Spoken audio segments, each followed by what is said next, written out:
Welcome in, everybody. We're live at the Co-op here. I'm Bobby Burton, joined by Rod Babers and Jerry Hamilton. Jerry Hamilton with the chain on today. Hey, we got it right now. Yeah. Hey, guys, thanks for joining us. We're talking a little Longhorn football this afternoon, thanks to our friends at the Co-op. If you come down here, make sure you stop by and say hello. The Co-op has a free happy hour going on right now. That's right. You got to be 21, but you can get free alcohol. I think it's located upstairs. We'll make sure Jerry Hamilton gets one. I think he may have one to put that chain on in the first point. Not if it means you have to go back down the stairs. I'm out. Hey, in all seriousness, Longhorns 4-0. They are ranked number 1 in the country, Rod B. First time since 2008 the Longhorns have done that. We got to wait right now on Steve Sarkeesian whether or not he's going to announce a decision of Quinn Ewers sitting or playing. We talked about what we think the reality of that is. Where do you come out on this as of right now? We're sitting at 3:20 on Friday. Where do you come out at right now? Is this going to happen during the show? It may happen during the show. It might happen during the show. I've had a feeling that during this show, the announcement's going to happen. From the jump, I've said you should rest Quinn Ewers. This is the only time on the schedule you're going to have that luxury with having played ULM, then a down Mississippi State team, which we'll get into, and then have a bye. I've always said try to rest him and he can recover as much as possible. And so I've always said you should rest him and let Arch get a second start. I've been on that bandwagon from the get-go, from day one, and I think that's where we're trending. If Sark still doesn't know and we're a day before the game, why would you risk it if you don't know right at this point? I think the biggest thing for me is if you're sitting in your coach's office room all week, what you're talking about, if Quinn plays and he re-injures himself, he's out for OU and Georgia. That's got to be a prevailing thought for me. It's got to be a piece of it at least. I think that where I come out on, you know that Quinn's injury, he's been injured before. If he gets injured again and Arch doesn't have that second game starting experience when he gets injured, that's not what you want either. That's not ideal. So I think this way you get depth, you build depth, potentially if you start Arch, and then Quinn's ready to go by OU. And even then if he does get injured, by chance, we knock on wood, obviously, at least you have Arch ready to go and has seen that second game progression, and then he's ready for look, whoever goes in the Cotton Bowl needs to be ready for a whole lot of stuff. Arch Manning's never seen. He's been on the sidelines, I guess, but that's a different quarterback in that game than others. Talking about different quarterbacks, Mississippi State is going to have their own new starting quarterback. We're going to talk about that. But first, I want to say thank you to our sponsors. We're here today at the University of Co-op, courtesy of 40 Acres Apparel. You can see some of their gear right behind us. Actually, the University of Texas Co-op is a nonprofit and has been serving the Longhorn community since 1896. This is where I used to come to get all my books and try to return my books. I did not. Every penny of profit directly benefits course material scholarships. In fact, over 7,000 students received free course material scholarships in the 23-24 academic year. That's why we're really happy to be affiliated with the Co-op. 40 Acres Apparel was born inside DKR, designed and built exclusively for the University of Texas and Longhorn Nation. Go down to the University of Texas Co-op or go to universityoftexascoop.com and get geared up with 40 Acres Apparel. Great designs, fashionable, high quality, SPF 50, moisture wicking. It's just a super good product. Looks great, feels great. 40 Acres is also a proud sponsor of the course material scholarships for UT students. If you want this fly shirt Rod Babers has on, that's 40 Acres Apparel. Not very often. My wife does not compliment me very often. I put this shirt on today to go out, and she was like, "That's a nice shirt." And I was like, "Thank you." Because my wife, it's very rare when I get a compliment from wifey. So that's what 40 Acres Apparel can do for you. Also, we've heard of Gap Integrity. All right, 40 Acres Apparel has collar integrity. Yes, it does. They're the best. Collar, right? They're the best collars. It is. Yeah. It's highly underrated, man. The collars don't get lazy and saggy on you. You got collar integrity. That's very highly underrated when it comes to your shirts. Hey, Rod, how long have you been married? 2 years now. So- I'm supposed to know that quick. No. Bobby, you had to think about I like, just got Rod in trouble. Look at this. So what I was gonna say is after five, there are no compliments anymore. So just you got 3 years left. Exactly. See, I just got. That's why she still suck up to me. I don't know why, but she is. So. All right, hey, let's take a look, if y'all don't mind. Let's take a look a little bit at Mississippi State and their offense. We talked about Michael Van Buren being their guy. That's the new freshman quarterback that Mississippi State's going to throw at the Longhorns. A little bit of a run-pass guy, a little different than Blake Shapen, who was injured last week with the shoulder. You look at their offense, though, even with Blake Shapen, Rod and Jerry, this is anemic. Is one word that comes to mind. The yards per game's not horrible, but look, yards per play, 82nd. That's because Levy runs that hurry-up, fast tempo style that he did at Oklahoma. Only 22 points per game. Longhorns have put up 50 plus 3 out of 4 games. It does not bode extremely well for Mississippi State in this game. I will add that Mississippi State did score or was moving the ball twice when Van Buren came in his 2 series last week against Florida, but that was also in garbage time. Coverage, all of that stuff. Coverage. So what do y'all think the Texas defense, which these stats are just astounding, what do y'all think the Texas defense tomorrow against Mississippi State? Well, I want to hit on Van Buren. I'll let Rod hit the defense. So for Michael Van Buren, people that don't know, St. Francis High in Baltimore, he played a national schedule. So the one thing we do know about him, he's used to playing under duress, right? They're a really good team. They played a national schedule, though. Those guys are used to getting chased around a little bit around the football field in practice or in games. So I think that helps a guy making his first start. But he probably didn't think when he came to Mississippi State his first start would be at Texas his freshman year. That probably is not what he was expecting. Yeah, but that's his dream, that's right? his dream, though. That's his. I mean, you want to play up against the number 1 team in the country. The nation is going to be watching. If you make some plays, everybody, the conversation will be all about you. So I don't know much about the young man, but I imagine those Herculean tasks to go on the road against the number 1 team in the country, arguably the best defense in the country too. Yeah. Here's the crazy thing about that. If Arch starts tomorrow, he's the most experienced quarterback in the game. Wow. That is crazy. If you really think about that, that's totally true. Yeah. See, that's what I'm saying. I don't know how many advantages you would say that Mississippi State has in this matchup, if any at all.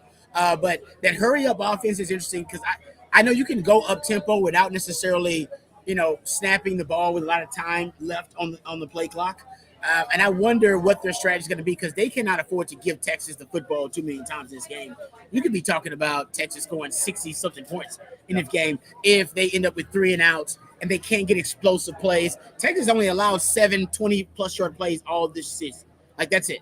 So I don't anticipate them getting a lot of explosive plays without Blake Shapen.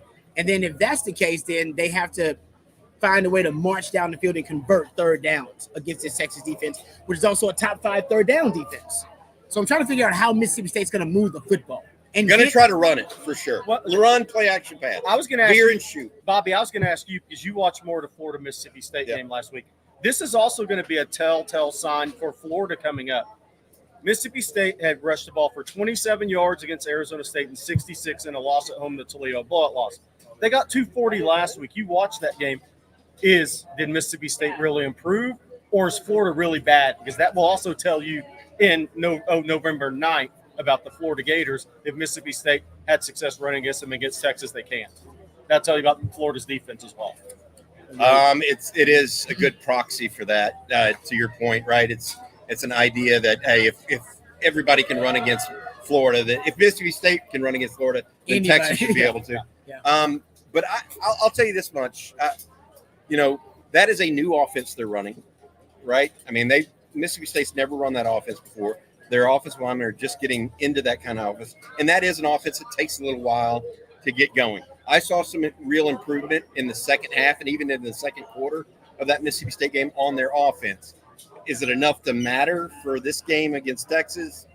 I don't think so. But I did see some real improvement. The one thing I would say, and I used the word proxy just a minute ago, talking about their run defense, it's the proxy of Michael Van Buren and Michael Hawkins. Very similar quarterbacks, guys. And Michael Hawkins now the starter at OU.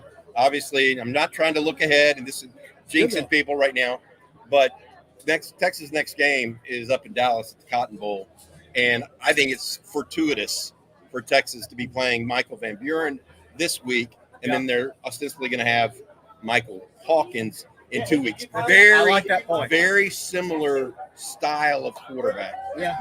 They're not the most accurate at this point.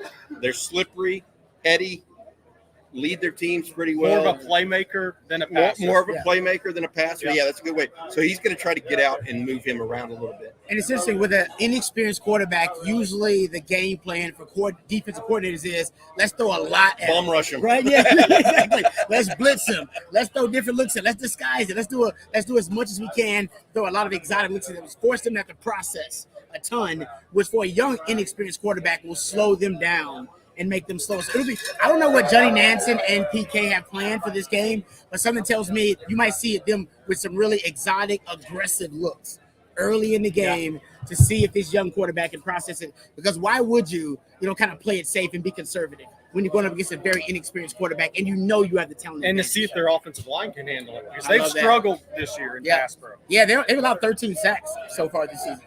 Yeah. That's a bad number with who they played. Well, UTSA has also allowed, I believe, 13 sacks, something like that, too. They played them. So that's just let you know that Texas got, 3 sacks against UTSA?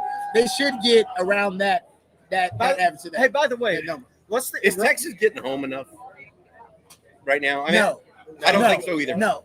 But are they? Is it because of what teams are deciding to do against Texas, or is it because Texas is letting people get healthy in the pocket? I agree, Jerry. It's a little bit of both. They're also not facing as many downs. There's not as many opportunities. Getting off the field. That's what I'm saying. And here's the other piece to that we don't talk about.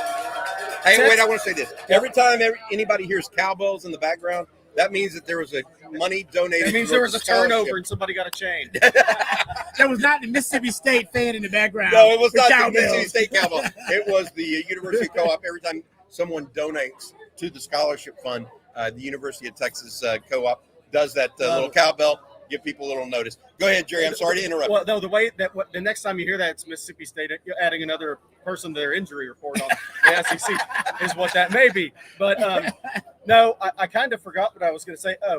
I did forget what I was going to say.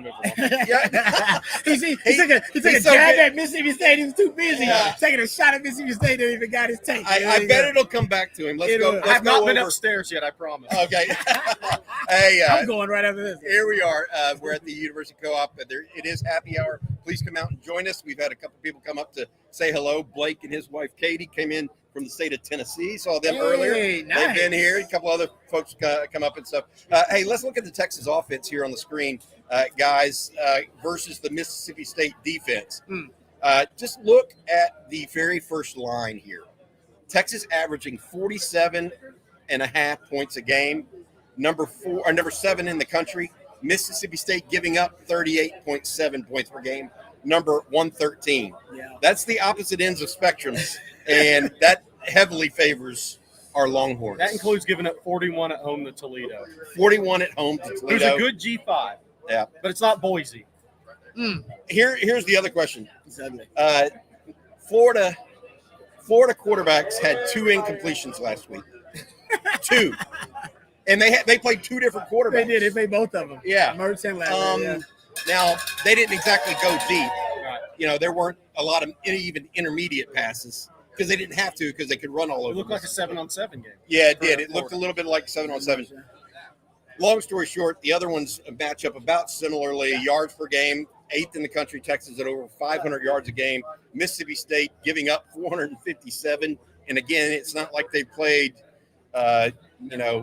murderer's row. No. And on the offensive side of the ball, 7 yards per play for Texas, giving up 6.4 for Mississippi State. Third down percentage, wow.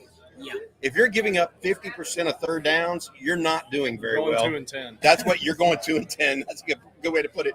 48% for Mississippi State. Red zone scoring, of course. I wonder how this is possible that Texas is 36th in red zone scoring, Rod. Well, because it's overall with field goals included. But if you look at I touchdown percentage in the red zone is what matters. And I believe Texas is still top 5 in touchdown percentage in the red zone because they're 21 of 23 scoring touchdowns in the red zone. Yeah, so I think I don't know about the red zone scoring percentage. how Pro Football. This is all from Pro Football Focus. Yeah, so By they the have way, their own Matthew made a formula. great graphic on this. Yeah. Hey, by the way, the Texas offense, somebody had a question. I think it was JJ. Texas offense got a little boost.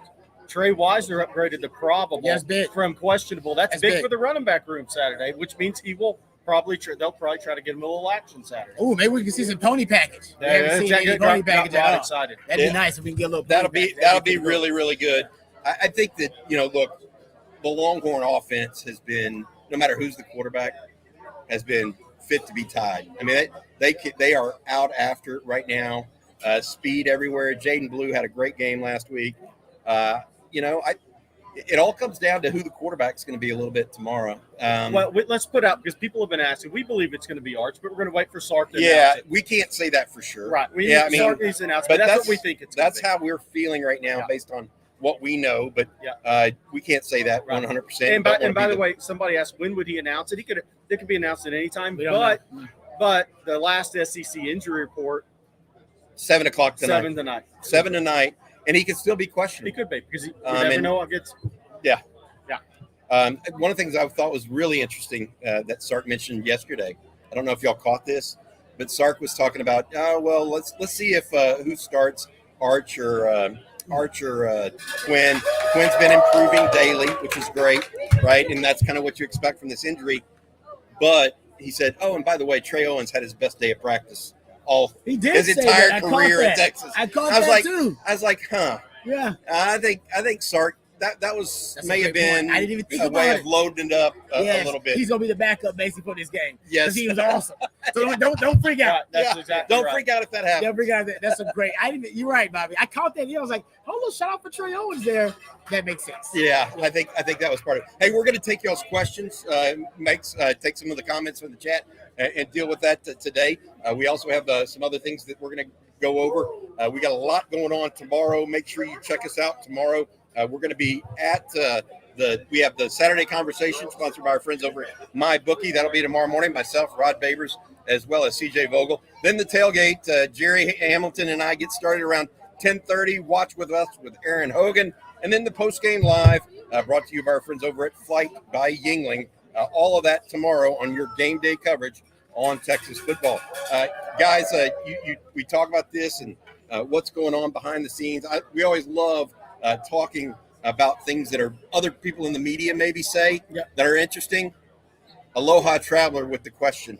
And Jerry, this is the first thing you mentioned to me when I walked up this afternoon. Wow, did you guys see the latest Sports Illustrated mock draft? Yep.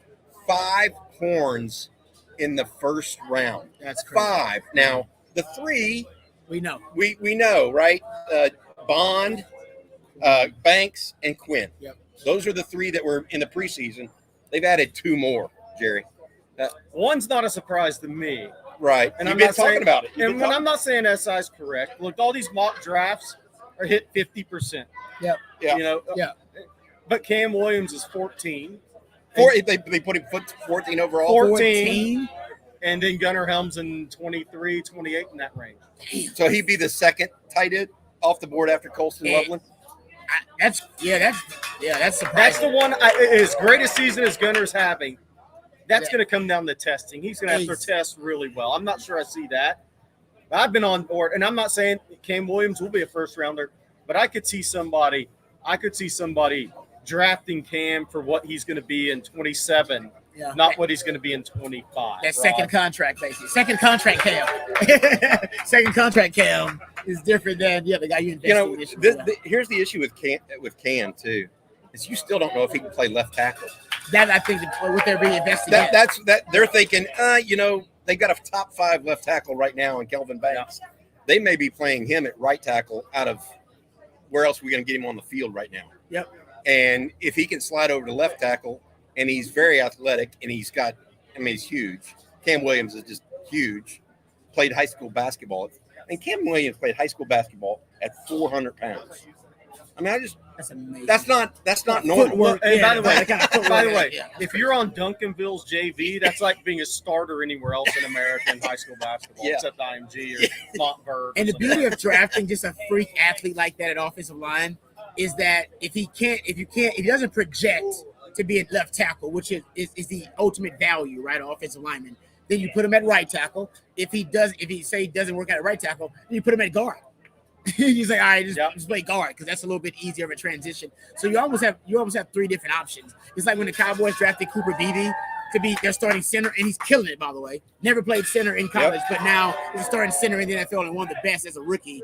But they figured, you know what, we'll put him at guard. If he can't work out at center, we'll just put him at guard.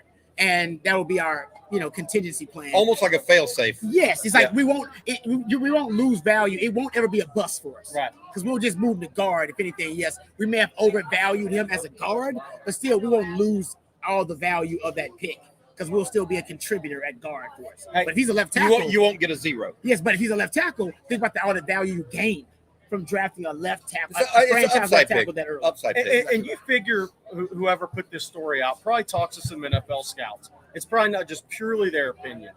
But Isaiah Bond is one guy we've talked about that's been on the rise this year. This has been a transfer, and I'm not saying he wouldn't have been great for DeBoer, okay? This has been a transfer that's been really good for Isaiah Bond's NFL draft stock. To play in Sark's scheme, He's made plays down the field against Michigan. He made a play off the bubble because the UTSA guy went egotistical coming to corner, but he still showed his 4.28 speed. He's made plays in the screen game. This has been a great draft transfer move for Isaiah Bond. But we have a super chat, okay? And I want this to go to Rod, Bobby, because I think Rod practiced against these guys. By the way, I sat with Casey Hampton 30 minutes last night. Nice. And we were talking about Rod B last night at the Galveston Boston. Here's him. the question, though. Here's the super chat. Brandon Ralston. Hey, guys, I was talking to a friend last night about Kelvin Banks and his legacy. Is he the best O-lineman we've had at Texas? If not, where do you rank him? And I brought that to Rod first because you played with Leonard Davis and Mike Williams, the two highest draft picks. Yeah, right. That was number 2 overall. Both 2 and 4. Number 2, 2 top 5 picks. And Kelvin Banks got that kind of chance. I mean, honestly, the thing that they all have in common is just the massive size and frame.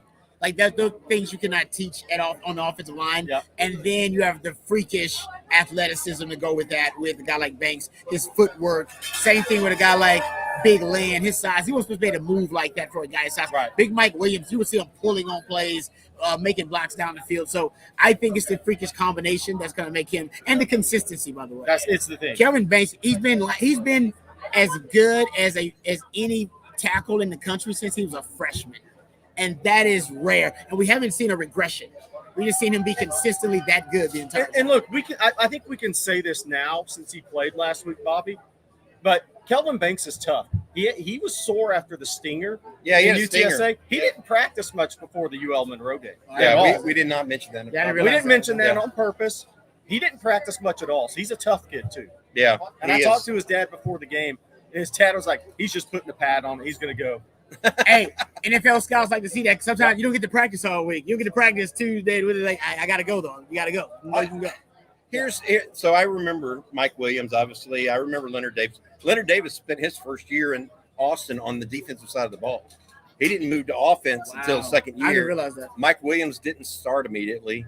Nobody that in the last 25 years, at least, has come in and started immediately and been a great player, Right. Yeah. okay, or projected to be a great player. There's been guys that have had to start out of necessity. Josh Cochran, for heaven's sake, had to start at left tackle one time out of necessity. Not that Josh isn't a good player. He's actually an assistant now at Texas Tech, I think.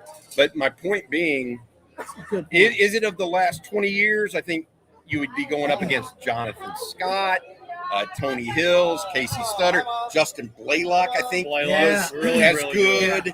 Justin Blaylock was as good as Kelvin Banks, just at a different position, in my opinion. All right, yeah. Different position, so you can argue that left tackle more important. But on 4th and 5, Justin Blaylock put the safety into next week. Yeah. So I think that, and then I think the old people, like not even older than B, okay, they would point to one guy, a guy named Jerry Sizemore. Jerry Sizemore. He's in the Philadelphia Eagles, I think, Hall of Fame, first round pick. But Dan Neal was a great one, clearing the way for Ricky Priest Holmes in that Nebraska game. Yeah, right. He had some great kick-out blocks. There's been some good ones. I would go Kelvin Banks. To your point, though, Bobby, this is something we should try to do some research on and track. How often has a guy started as a true freshman? Game one. Start as a true freshman game one and play at a first-round level. Because remember, it's like 4 first-rounders he went up against that year as a freshman and stonewalled them all pretty much, and then become a first-round pick. Yes. Like, so basically consistency all Day the one. way through his career. Day one. How many guys have done that? Hey, I'm talking about any position. I want to tell Not you just this. talent, any We can position. say this now, too. Any position. He was running first string by his second week of That's practice. what I'm saying. Bobby, Who does that? wait. Earl Campbell did that, I think. How many people do that from day one Yeah. to the day they leave? They don't. Their first round every day.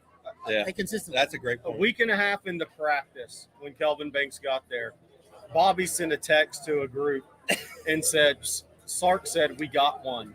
we got one. He's like, see, we got one. We got one. That normally means first round pick. That's what he meant. We got one. And you knew it from day one, though. They know it from You day knew it when you first saw him. Look at who they've just been coaching at Alabama, Rod. All first and second. Oh, they knew. They knew. That's what I'm saying. Like, how many guys in the history of Texas football can say that from day one? Earl Campbell, maybe? Roy Williams. He was that way. Derrick Johnson, I would say, was kind of like that, too. I Yep. saw Derrick Johnson. First day we saw Derrick Johnson, we were like, we got one. We got one. We got one. Why is the linebacker the fastest player on the field? It's like, we got one. So I've known that feeling before, guys. It's an amazing feeling when you go like, good Lord, this guy's going to be here for 3 years at least. Yeah. And he's already playing at the first round level. I'm guessing That's Kelvin Banks. Anthony Hill, Ryan Wingo. I'm just telling you, they're getting more than Is one. it Colin Simmons kind of like Yeah. that right now? Does he feel like that? Yes. By the way, I'm pretty sure Arch Manning.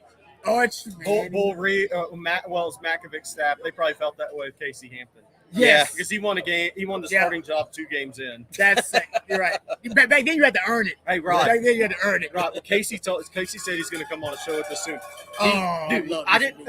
If I didn't see his face, I wouldn't have recognized him. He probably weighs 250. Big Ham lost that much weight?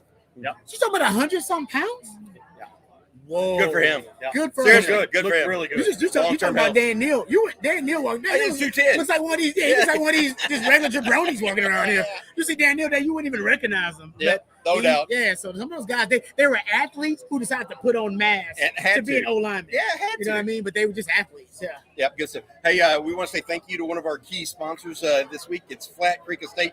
If you're by the stadium tomorrow, over on the north end zone at Flat Creek Estate Wine Garden, they have one out there, Rod B. They've got frosés. Oh, it's so great. if you're looking for a cool drink, make sure you stop and check out, talk to Sean, Eva, as well as Neil over there. But tell folks about Flat Creek Estate. Yeah, no doubt about it. First of all, I'm a big fan, and so is my wife. And now my mother-in-law is also a big fan of Flat Creek Estate. We had some at the house. She got a chance to taste it, and now she's like, how can I order some of this? She lives in Washington, so she's going to be on flatcreekestate.com. Go check it out for yourself as well. But it's the most awarded wine right now in Texas, folks, and it's close to Austin, close to downtown Austin, as a matter of fact. Flat Creek Estate just minutes from downtown Austin, and they've won award after award for their vintage wine, Super Texan. You can check it out for yourself. They have it at Specs. I was able to get it at Central Market. We do some shopping there, and wifey was really excited about the Flat Creek wine selection they have there at Central Market. You can check it out there as well. They also have amazing barbecues and wine tastings every single weekend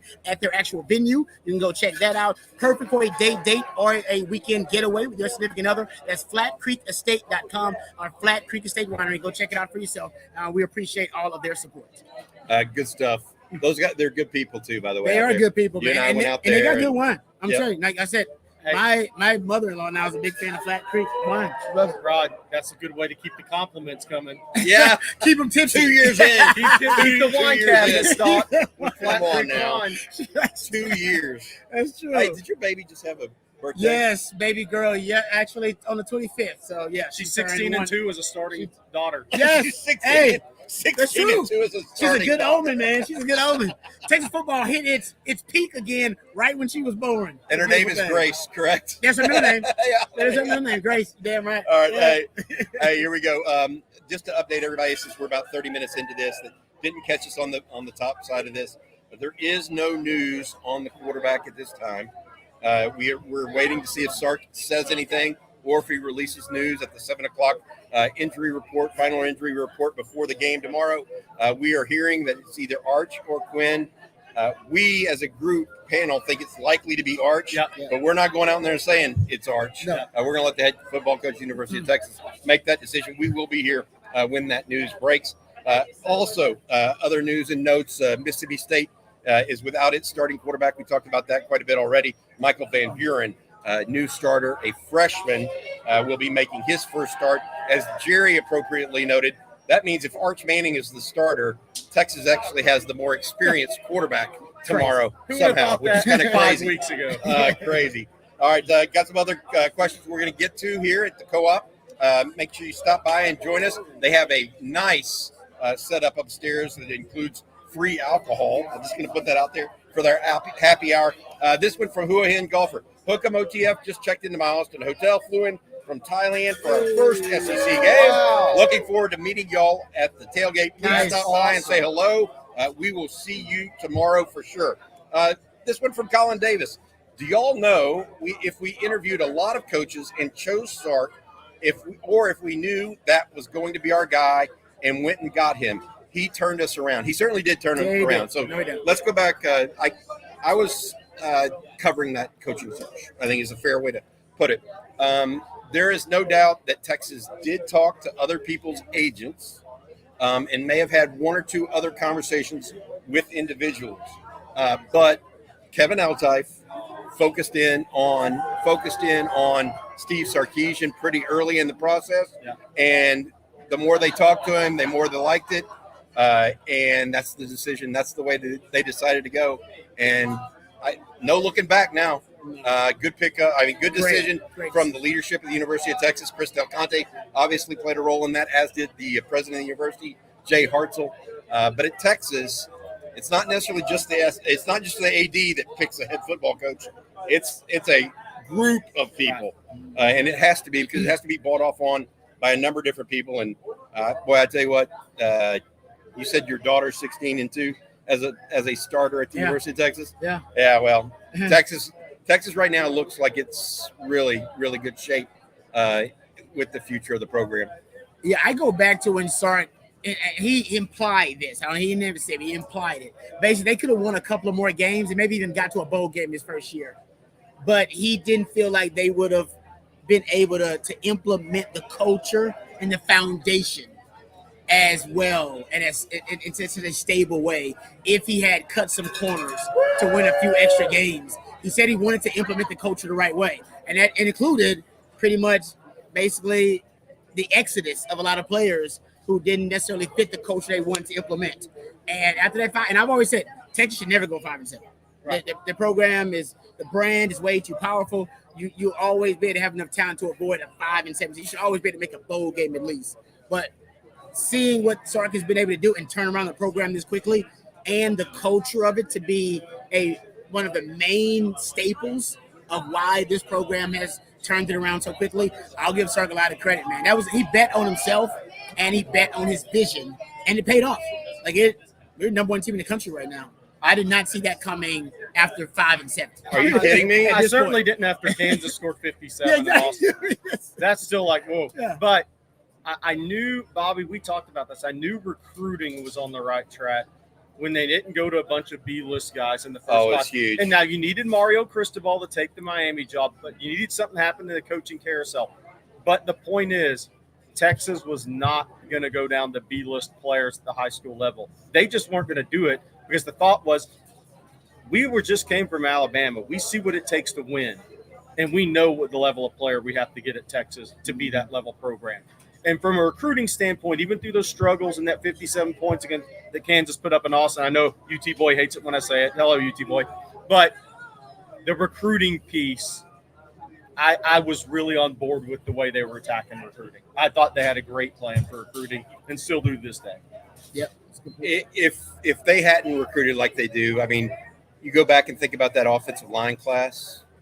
2 first-rounders right now. Pancake two first rounders. Quinn Ewers, they picked up picks. Quinn Ewers in the portal right then too. Yep. Right, that December. That was that right after finishing 5-7. You can say that was a key moment in time Agreed. for the future of Yep. the program.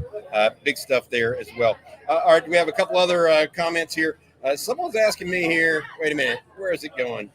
I'm asking why Shivam Padel is asking me where to go eat in Austin, not you two. I thought he was asking.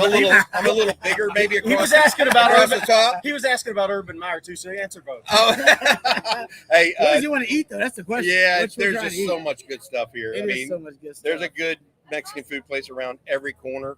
I always go to Texas is Kirby big. Lane for breakfast on game day. Yeah. It's just down here on the drag. Another good place for breakfast is Phoebe's. It's close. They got a downtown location and one on Voltorf. Really good breakfast. There you go. There you go. Going out there. I'm a big fan of local places. There's all kinds of places downtown. Austin has exploded in the last 15 years, I would say. Oh yeah. It has just become a mecca of food, whether it's on South Congress. Pop culture, I mean, music, everything. South Congress is now like I used to go to Guero's all the time. Oh yeah. That was like Yeah. I'd get the chicken Alhambra, Yeah. the chicken wrapped in bacon with the.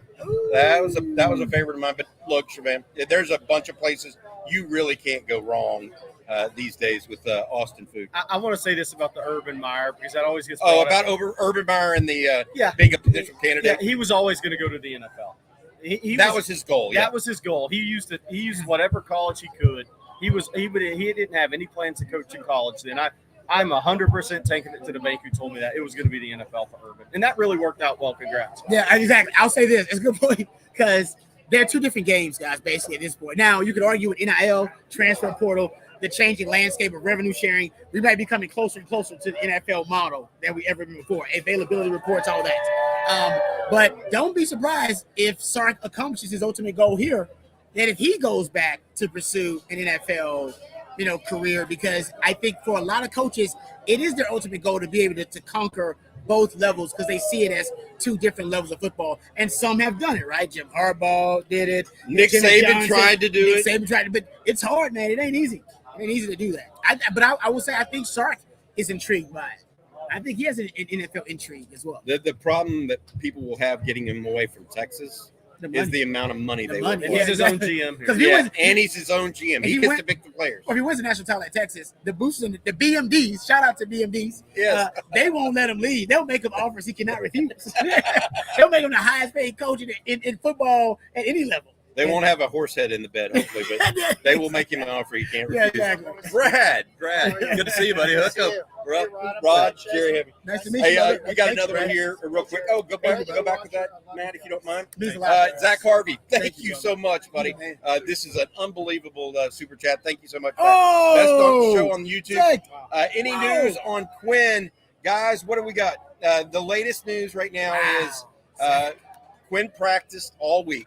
Now, he started off, we understand, throwing lightly and accelerated that as the week wore on a little bit. But we do not know for sure. Right now, the latest report we have, Steve Sarkeesian is saying that he is questionable. That means that more people end up staying questionable based so far on what we've seen. And that would mean that we're going to most likely see Arch Manning. Most likely, not definitively. Zach, thank you so much for the super chat. I can't get over the super chat for That's Zach. great. I feel like Red Fox and Sanford and Sons. I get heart palpitations from that super chat. I'm coming, Elizabeth. Thank you. Hey, I by the appreciate way, that. somebody said we need a cowbell for that. Yes, we do. So somebody needs to spend $100 there. And get Yeah. Well, that's a Mississippi State thing too, Hey. so I don't want to think we're from Mississippi State. Handsome lineup today. They're just talking about you, Jerry. That's what they're doing. Thank you, Jeff. I brought it all out today. Yes. Hey, that change is pretty sweet. I like that. All right, Longhorn Blood. This is a serious question, Rod. I'll start with you. If Arch gets the start, do we see more RPO or zone read? Thanks for all you guys do. More RPO, zone read, a little bit of combo. I don't know about the zone read as much because I think Then you Sark- get him out there and get hurt. Yes, I think Sark is discouraging him from running. We talked about how Arch likes to be on the move and move in the pocket. I thought we'd see more of that versus ULM. We didn't. I think the reason is because he doesn't want Arch to see green grass and try to take it because he knows Arch is very instinctual in terms of the way he plays the game.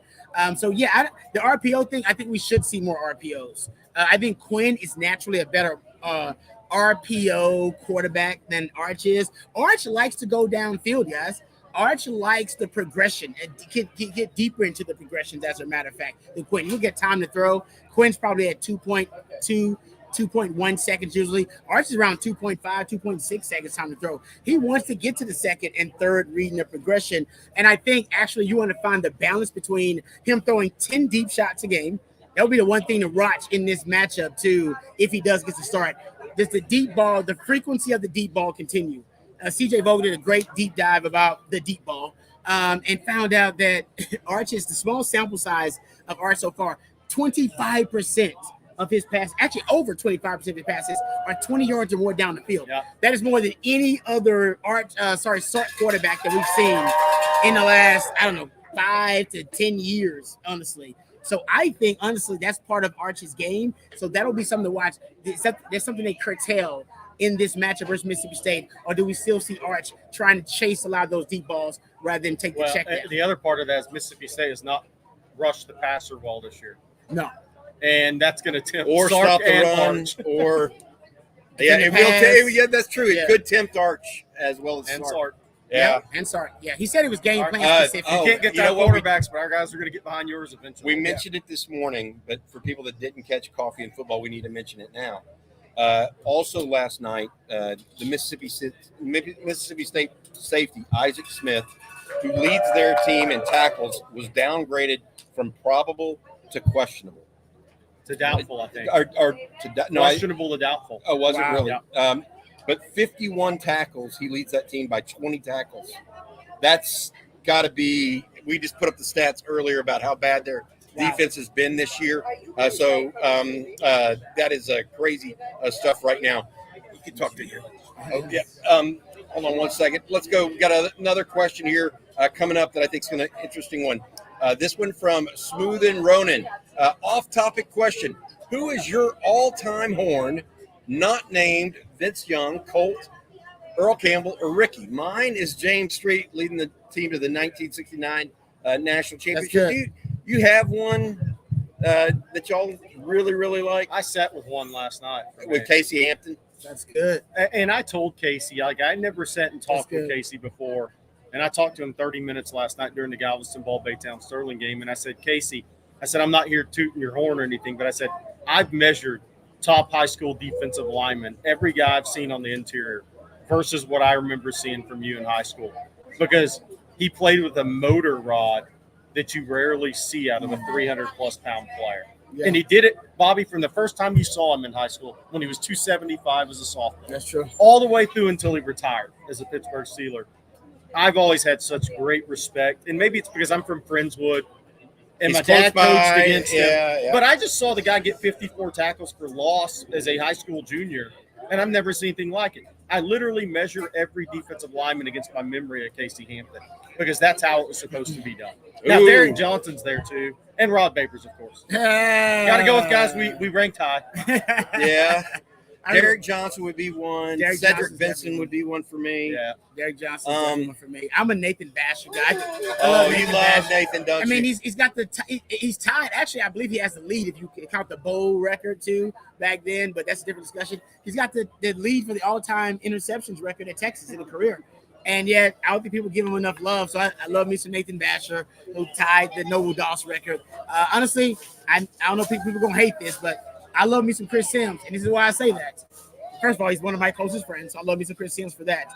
But you have to think where Texas was right after Ricky won the Heisman, and Mac Brown was establishing Texas as an it brand again. Yep. Texas was not a cool brand when I was a teenager. Not the cool school, Rob. It wasn't. No. Dude, I'm telling you, the Aggies had a lot more cachet, and they had a lot more clout in Houston, where I was, than the Longhorns at the time.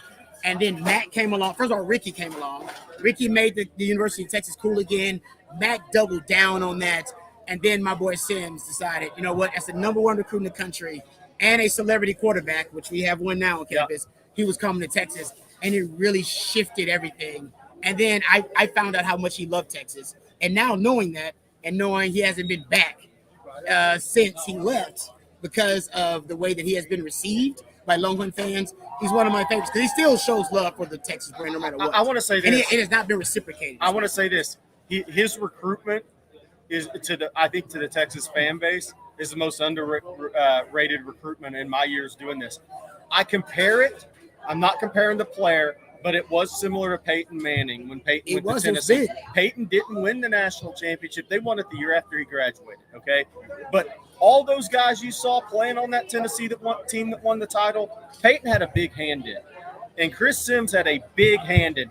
We have that. You can archive it on Texas Football YouTube when I sat down with Roy, BJ, and Sloan. Yep. They all said the same thing. And that was huge because also what was with that was Chris Sims literally went against Phil Sims. He did. They went against Papa. He was committed to the reigning national champ, Tennessee. It's your Peyton Manning story. He literally said no to the national champ. Yep. And said, "No, I want to go do my own thing and blaze my own path." And like, I have like respect Archie's for doing. that. Yep, like Archie's doing right now. He said, "I want to do my own thing."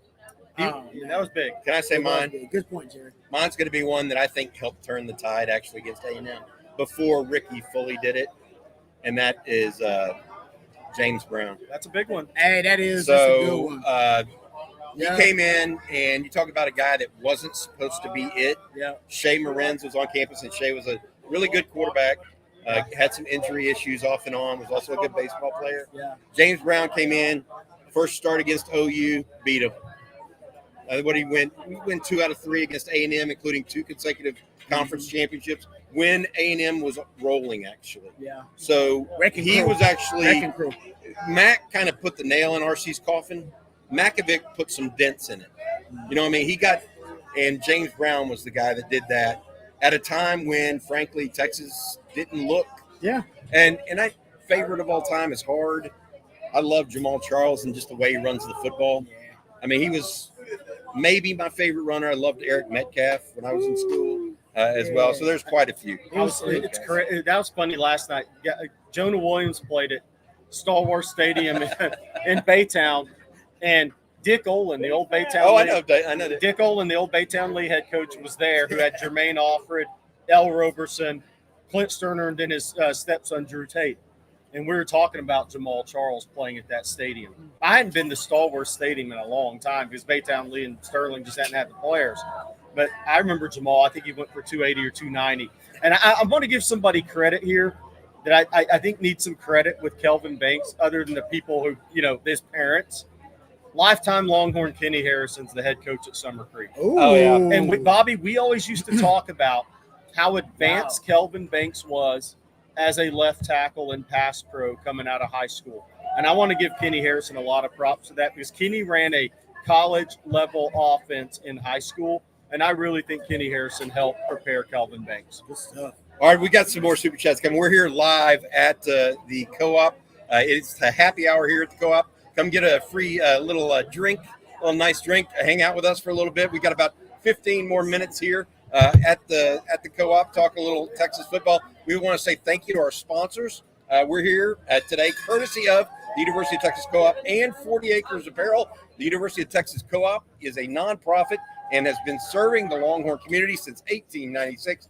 Every penny of profit directly benefits course material scholarships. In fact, more than 7,000 students received course material scholarships in the 2023-24 academic year. I can hear the mariachi band above me right now. They're having a party up there. 40 Acres Apparel was born inside DKR, designed and built exclusively for the University of Texas and Longhorn Nation. Go down to the University of Texas Co-op or go to the University of Texas Co-op.com and get geared up with 40 Acres Apparel. Great designs, fashionable, high quality, SPF 50, moisture wicking. Rod talked about the collars earlier. They're great. Just a super great product. Looks great, feels great. 40 Acres is also a sponsor of the Course Material Scholarship for UT students. We appreciate them very, very much and what they do for us here. All right, got some super chats we'll get to real quick. Longhorn Blood has a true statement here. Has any Texas head football coach ever left on their own accord? I wouldn't go that far back and know. Unless it was in the 40s or 30s, I would know the answer. The answer is no. Yeah, I don't think so. No. Sugar Daddy, let's not forget who the Sugar Daddy is here. Let's go to Slick Rick. If Texas handles business with Mississippi State, OU, and Georgia, are we off to the races? Any chances of flipping Georgia commits if we beat them? If so, what position? I mean, Now, that's talking about. not flip 2025s, no. But where that helps you is Joseph Batu, the 2025 D lineman from Grayson, who is committed to Florida. But we all know what that means. Nothing right now. So it's Texas, Georgia, Alabama. He'll be at the Alabama-Georgia game. So that would help there. And then Tyler Atkinson, where these games help, is the year after in recruiting by and large. Tyler Atkinson, 5-star linebacker from Grayson, maybe the best in the country in that class. I believe Georgia and Texas are the top two right now. He's going to be at Alabama-Georgia game tomorrow. He's going to be at the Texas-Georgia game on the 19th. It can help with that because Tashard Choice is doing a really good job in that recruitment right now. So I think it can help Kenny Baker, Tashard Choice. Look, next week is Texas off week. I guarantee you we will see Tashard Choice and Kenny Baker in the state of Georgia recruiting next week ahead of the Texas-Georgia game. They're going to see 25s, but they're going to go see 2026s. Tyler Atkinson, the linebacker at Grayson, the running back Amari Latimer at Sandy Creek over in Tyrone. They're going to see some of these guys. Zealous Hicks, the safety committed at Carrollton. They're going to have boots on the ground in Georgia next week, along with Florida and other places. It really helps in the next 2-3 classes. But Georgia's in their home states are very difficult out. Let's be real. They've only lost one game out of how many? Yeah. I mean, they're a tough out, and they have been since Kirby was hired there. Yeah. Because they felt like they finally could get over the hump that Mark Richt couldn't, and they could take down Nick Saban in Alabama, which they eventually did, and Nick got the last laugh and then retired to play golf in Jupiter. But Georgia's still a tough out in that state on guys they really feel like they have to have. Jerry, I can't believe it's about 50 minutes into this, and we didn't mention the fact that you put a hie up on the OnTexasFootball.com board. Come on now. For those that are unaware of that, that's Jerry's ultra, top secret code of saying that there's been a commitment made to the University of Texas. What are you willing to share? Unwilling to share? I'm unwilling to share. Suffice to say, somebody though. But I'm not messing with anybody. It's a real deal thing. Okay, fair enough. Just to be clear. All right, fair enough. AV says, here's a question. What recruit from the last couple of years that got away would really help Texas today? Ooh, that's somebody good. on the defensive front, probably. That's good. A defensive tackle, just for a playmaker up there. Maybe right now. Shamar Turner at A&M, who's a good player. He's a top 3 No, round pick. I think he's a good player. But I'm talking about somebody that had a shot at maybe that. Not that somebody. Harold Perkins would have been one of those, but he's been injured now and out. Yeah. Now he's a playmaker more than. I don't know. That's a good question. Thankfully, we don't have to worry about it. And we years past, I think we would have come up with a list of Johnny Epps 10 has names. one. Bryce Anderson. Bryce Anderson was probably good. Yeah, because he'd have been a 3-year starter on this team. Probably. Yep, absolutely. Safeties are pretty good right now. Yeah. I know. That's what I'm saying. Well, who's a corner? Who's another corner? It may be corner. Who's a corner that got away? I can't really. Yeah. I said Jadae and Malik Muhammad right now. You can't playing like 2 of the best corners in the country. That's what I'm trying to get at. Yeah, guys. I don't miss it. 2 years ago, how many names would we have come up with? 10. Easy. Now we're thinking, it's going to be hard to do this. Zach Billy Harvey. Bowman. Ski Breck has the winner. Yeah, Great job. Galvez, Baytown League Bowman graduate. Bowman Ski Breck. That's a good one. Billy Bowman. Hey, committed. Zach Harvey with another huge super chat. Thank you so much, guys. Whoa. Where the hats look good, fellas. Thank you so much. Where can I get one? Thank you for all that you do. Hook 'em. My favorite Longhorn is little Jordan Humphrey. Hey, Don't have a heart attack, Rob. That's you know what? That's That underrated. catch against Texas Tech was. That's underrated. And still, I believe, still in the NFL on the practice squads. The last time I looked, making his way in the league. So, shout out to my little Jordan Humphrey. And thank you, Zach. That's very kind. Yeah, of you, very, very kind. man. Really appreciate it, You man. just made our weekend right there. Zach is Hey, sponsoring the show. people in It the really chat. is. Hey, Rod, That's awesome. Individually. people in the chat are saying how small you look between us. I'm really 6'7", 240. Rod's like 6'2", I don't know 210. why I look so little between Give You me got a low chair too. That's I look not. tiny. Jerry looks like the Jolly Green Giant over there, and he's 5'10". I will say I did thought my measure chair at the up. combine at 5'8". So. Hey, this is we do have Did you merch really without available shoes? right now. Yeah. We do have merch available now. Shop.ontexasfootball.com. Hey. We've got hats, mugs, that sort of stuff. Please feel free. Again, shop.ontexasfootball.com. We love doing it. Love it. Appreciate you guys for supporting the show like you have. Zach, that was Zach, really You're the man, Zach. super Thank nice you of very you. much.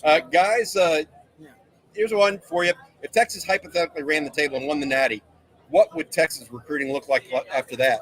Well, I think it'd be the same as it is now. Really? A little bit better. A little easier, maybe. But here's the thing, though.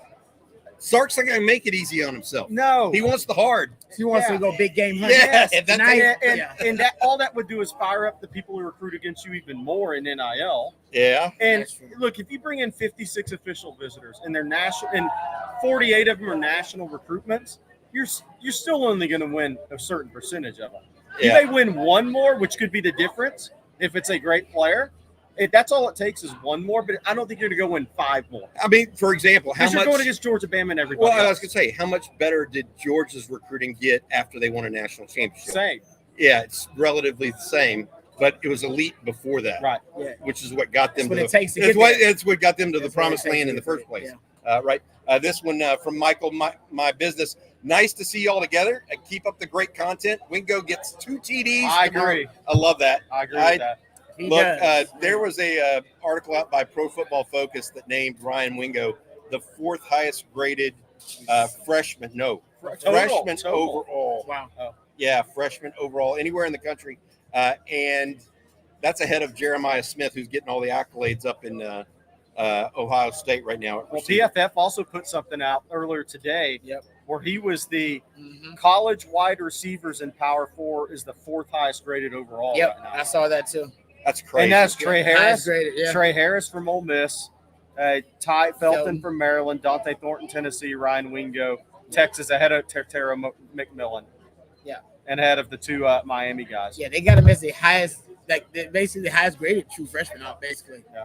It's unbelievable. Like he's that good. Hey, by the way, for the chat, everybody pick your scores for the game. I'm at 48-10, so maybe the half-point cover if the line stays 37.5.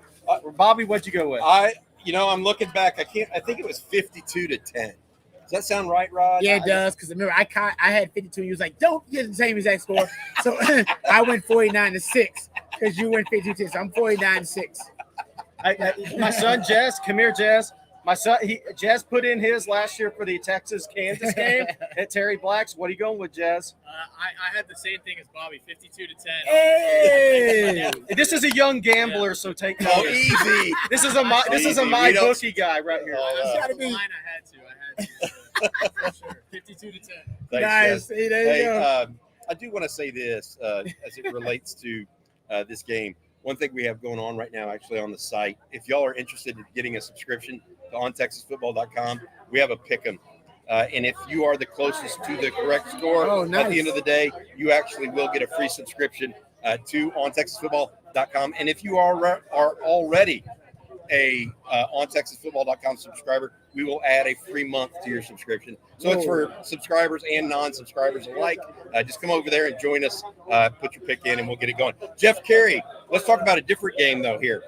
What is the pick for your score for Bama, Georgia? I went with Bama in this game, guys. I'm leaning that way. I just think they've got the run game, and I'm not so sure that Georgia has the receivers to really test Alabama and make them feel, what's the right word, respect Georgia outside. Yeah.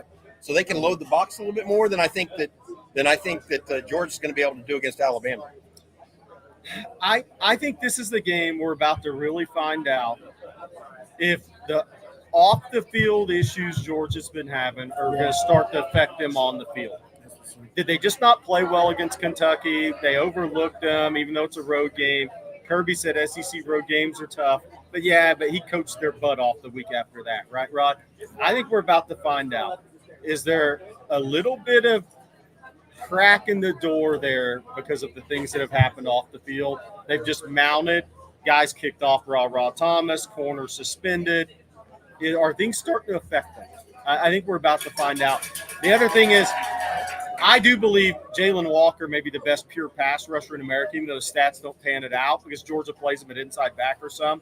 This may be a coming out party for him Saturday. I think that guy's really Jalen Walker. He was an inside backer coming out of somewhere in North Carolina. He was highly ranked, but I was told this summer he was easily their best edge rusher. And then I saw it in the Kentucky game. I was like, that guy looked kind of freaky, but they don't always put him in that position. I think he's going to have to be a factor in that game. I'm going to take Bama by 24-21, 24-20. Yeah, I got Bama 20, maybe 27, 23, somewhere around there. Yeah, I got Bama though. At home. Yeah, at home. I think Bama's secondary has actually been playing really. They've only given up like 3 passing plays of 15 yards so far this season. They're talented back there, even though they lost a lot. They lost a lot, and they're still balling. Still very, very The talented. scary thing about Georgia, though, this is the game where Kirby looks at them after a whole off week. Y'all aren't as good as you think you are. We aren't as good as we think we are. Y'all aren't the Georgia that won 2 national titles. He's challenging these guys. He all should. week. We're about to see what Georgia's got. He should, Yeah. because they lost this. This could be a revenge game for Georgia. Yep. Coming off the SEC championship If game you don't here. get Georgia's best shot Saturday, you know things off the field are starting to take its toll, in my opinion. Yeah. Yeah. I mean, how many active coaches? Especially if Alabama blows them out. Like, think about it. Ooh, that would be ugly, maybe a little bit in Athens. Like, Kirby Smart don't lose very often.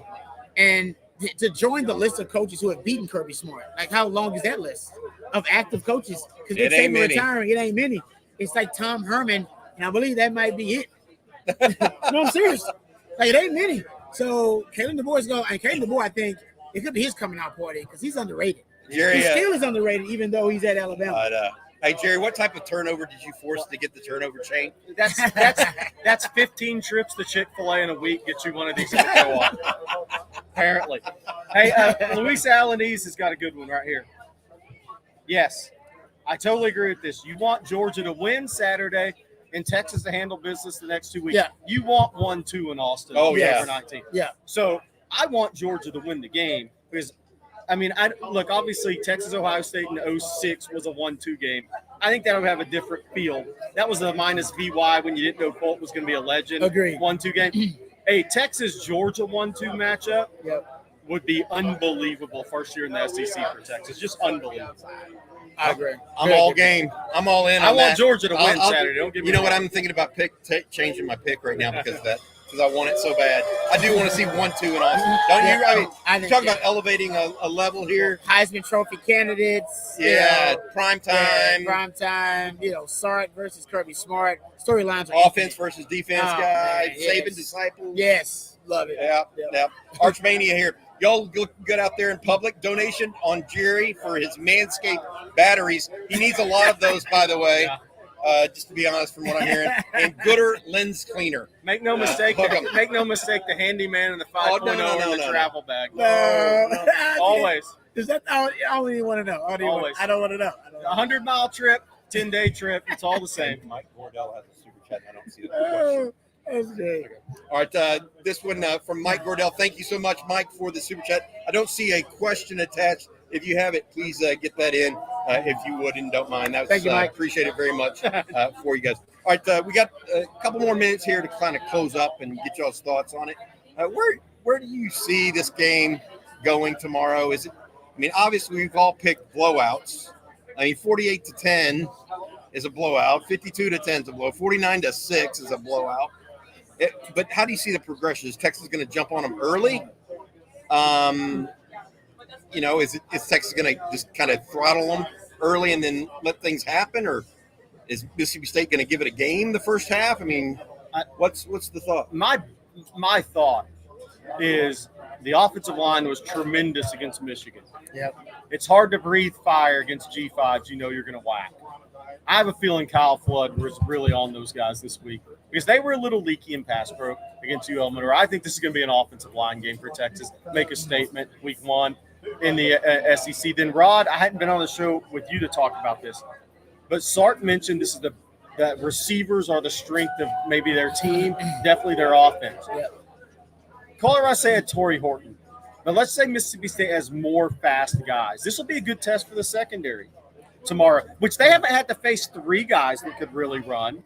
So this is a good thing for the Texas secondary headed in to – we'll see who Oklahoma has a receiver healthy. We may be playing receiver thing, but Georgia and the rest of the schedule. Yeah, but the scheme itself actually is Yep. very stressful for a defense, right? You got wide alignments, Yep. so you got to respect the alignment. So the safeties are stretched out in terms of their range. They want to be additive in the run game, but also be able to defend the perimeter passing game. And they're supposed to, if you're based on the veer and shoot, the old Art Browse veer and shoot, stress you horizontally, formationally, but also with the deep ball. And we don't know how often that's going to happen with Blake Shapen being out. I don't know if they're going to be stress you horizontally, deep ball, and also the pace, right? The tempo.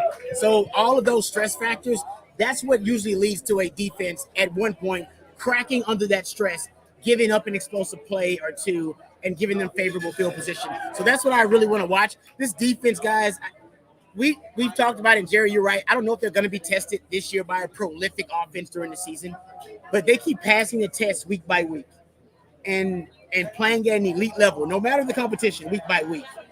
I'm going to give them the benefit of the doubt and say that this defense has taken their game to an elite level, to another level of success when it comes to defense. So I'm kind of watching that too, because they haven't dealt with an offense with this type of engineering, basically built in this way, structured in this way, until obviously last season when they faced Jeff Levy's offense with Oklahoma, and then SEC caliber talent. I know they're down, they are down, but it's still SEC caliber talent. So let's see if the defense looks the same, because right now it's hard not to use the word elite talking about this defense and everything they've done.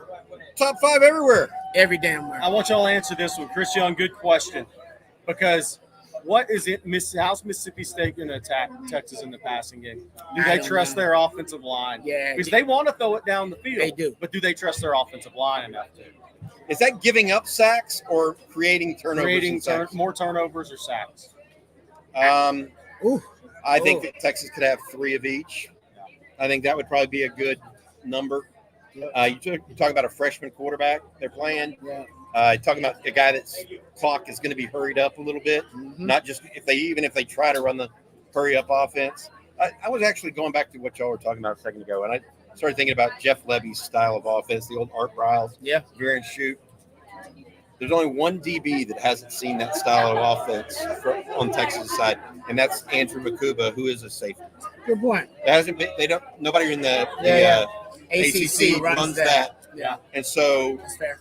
That's a tweak, unless he saw it sometime in high school at LBJ. Robert, you're right. That's a good point. That could be that's problematic. Yes, it does. Helps because familiarity with that offense. Even Sark said he's like, the problem is we don't see it a lot. Yes, but some guys have seen it. So that's one. I'm not sure what Michael My Business had here, but Babers pick 6 versus OU. All right. Thank you very much, Michael. Trust me, I remember when I'm down in the dumps, sometimes I pull it up on my phone. You pull the play up? I pull the play up and like, you know what, Rod B, you still got it in you, brother. Let's go. I liked your pick for a pick 6 versus Colorado on the fake punt. Wow. That's the one that I like because it put Texas back in the game. We could have won the national title. Oh, man, that would hurt. That would hurt right Somebody bumped into the kicker. P. Jeezy. I love you, P. Jeezy. Ran into the kicker. B. New. After Anthony Hill last year, Wingo and Simmons are the number 1 graded freshmen on offense and defense, respectively. Just crazy. How do you guys feel about Lance Jackson, Bo Barnes, one of the 2 wide receivers being elite freshmen for next year? So he's got 2 freshman All-Americans right now. Yes, at least. At least, right? That could be more with Kern, and I don't know if Gibson's going to have enough. Yeah, I mean, where's he going to end up? So you're talking about next year? So you got who's your freshman All-Americans next year if you got 2 this year potentially? I think the edge position with Lance is tough because he is coming in midterm, though. That helps him. But small town guy, big adjustment, playing one side of the ball. Watch out for Jonah Williams. Oh, yes. I love that. Depending on who Texas gets in the portal, right? Watch out on one of the defensive tackles. Yeah. For next year, for freshman All-American. Yeah. Not saying All-American. Opportunity coming to play. Yeah. Because they're going to have to play out of. They may have to play out of necessity. The 2 receivers are a total tough call because what we talked about with Ryan Wingo all spring was we all see the talent, but then it comes down to Sark's playbook. How much does he give you? How much can he trust you? And you see that trust expanding, Rod. So with Khalil Lockett, Jamie French, and whoever they add as the 3rd, but if we're talking Lockett and French, both will be in December for January practice, I should say. So it's really going to come down. Both those guys are unbelievably talented. It's going to come down to who picks up the playbook and who does Sark trust, because they're both going to be playmakers when they hit the field. Good point. Yeah, it's going to come down to who understands that playbook, really. And Sark's going to trust that guy on the field more. Gotta love this one too. Let's end it on this. War Eagle this weekend. OU heading to the Plains of Auburn without any receivers. They were out. Rod, I don't know if you saw this. Deion Burks. The top 5 receivers. Top 5 receivers. So that is Nick Anderson, Deion Burks, Jarrell Farouk, gone. I mean, look, that was. Here's the issue. Okay, you can talk about Jackson Arnold or Michael Hawkins, the quarterback, all you want. You can talk about a leaky offensive line. Dude, they lost. Who are they throwing Wide it to? receivers was supposed to be their strength. Yeah. Their team strength outside of the defense was wide receivers. They don't have their top 5 guys right now. And 2 of their best DBs. Yeah, it's hard. It's hard. Hey, I mean, it's gonna be a hell of a. as Brent Venables said, sometimes it's just one of those years. Yep, we'll see what kind of coaching job he can do though. This is a problem-solving game as a coach. How much is their offense going to change with Hawkins? Yep, figure it out. Hey, Jarrett Fortner with a good one. A lot of people's favorite. Bob Shipley's son. So Hey, this is good. I played with Roy Williams, and I think he's the greatest wide receiver in Texas football history. You think Jordan is? Yep, he is. Well, here's the thing. He has one of the biggest plays for Texas in the last 20 Momentum-wise. years. Oh, no doubt. The kickoff return against OU, when it looked like, oh, shoot, everybody in the stands. I know what everybody's thinking. I was there sitting in the end zone where Shipley caught that kickoff and ran it back. Uh-oh, here we go again. Oklahoma went bam, bam. Hey, he made a punt return against Tech when Texas couldn't move the ball. Yeah, You remember that? I remember that. So, yeah, absolutely. Thank you so much, Jarrett, for that exciting times for the Horns. Indeed, 3 more hours to pay for my gear. My wife is, by the way, shopping right now. We haven't the seen her co-op, for an hour. and we have not seen her for an hour. That's based on. I'm scared there's like Kendra Scott jewelry and all that stuff. It ain't. I can tell you this much. It ain't your chain. Blame Zach. It's Blame not Zach for that. That's I've heard the cowbell ring 9 times. I haven't seen anybody walk out of here. So I think it's Bobby's credit card. Nice. I love it. This one from Aggie Grad, 0%. What's the biggest difference with the defensive backfield this season? Also, go Pig. Aggies play Arkansas Oh man. up in Jerry World. Yeah, that's true. Good point. What's the difference, though, Rod? It's a couple of things. I think they have more coverage specialists back there, adding guys like Makuba, Malik Muhammad playing Just more. tighter coverage. There was tighter coverage. I think the football IQ has increased tremendously. They're more situationally aware. Go watch them on 3rd down now, guys. Watch them on 3rd and long and watch how they play the sticks now. Something they weren't doing last year. Better leverage. So guys are playing using inside leverage, using the sidelines. I think that's better. And honestly, I just think you have more ball hawks or guys who are ball-minded and havoc-minded defenders in the backfield, and they're just making more plays on the football. Communication's awesome. Communication's awesome. Yeah. Scotty Hazelton coaching nickels. They have like somebody coaching each position because of the new rule, coaching on the field. It's made a difference. Oh, wait a Johnny minute. Wait, Nansen. we gotta show you. We gotta show this shirt off here real quick. Come here. She's got to come Oh, into that's great. This is a great shirt. Hold on a second. Wow. Quinn Arch, Look at that. 24. There we go. Where did you get Good that stuff. shirt? Burnt Orange Vice on Instagram. There you go. Good All stuff. right, there Thank you. Thank you. There you go. Quinn See? Arch, 24. We'll find out maybe either later tonight whether or not it's going Great to be way to Quinn end the Ewers. show. Yeah, it is. Whether Quinn Ewers is going to be the guy or Arch Manning. But for now, that's going to do it here from here at the co-op. Thanks for those that came out and saw us today. Thank you all for the co-op as well as 40 Acres Apparel, Flat Creek Estate as well. And thank you to all of you who joined us. Thank you, guys. We got one more game tomorrow. Oh, yeah. Longhorns hopefully 5-0 after tomorrow, headed to the Cotton Bowl, where the meat We'll see of what the season. Oklahoma is. Going in Let's. the Cotton Bowl. This is getting a little real right now, Rod. Yeah, it You is. know what I mean? It is, man. All right, that's Yeah. going to do it. Thank you also to our producer, Matt Hutchinson. I'm Bobby Burton, Rod Babers, Jerry Hamilton as well. Guys, y'all have a good one. Hook up tomorrow, guys. Okay. Take care.